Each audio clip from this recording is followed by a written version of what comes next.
Ngayon mga kamigo, ngayon nandito po tayo sa Inasal, Filipino restaurant dito po sa Dubai. Ano ba ito po yun? Sakla. Malayo na sa amin. Balik pumunta kasi ako sa BPI kanina eh. Ayan o. Kaya lang. Mga puro Filipino foods. Nakakamiss. Tapos nalalo pa sila o. Inasal. Ay, gawin sa Pilipinas. Sige, hanggang dito na lang muna. Well, mga kamigo. Sa Inasal ako.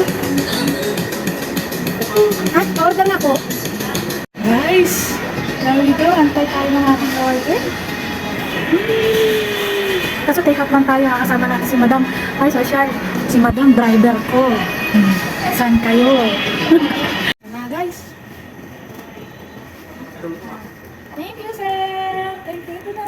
Isasakay ko. Uwi na tayo. Galit na si Madam. Ayaw magpagbukas. Galit ata si sir.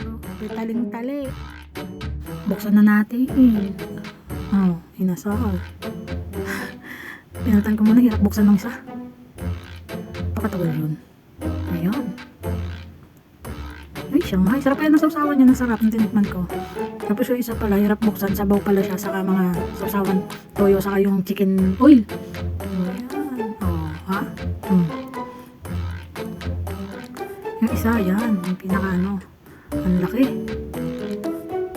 Nautanga ako eh, kaya nai-almusal ko pa siya ngayong umaga. Bahaw. Di ba? Ang laki.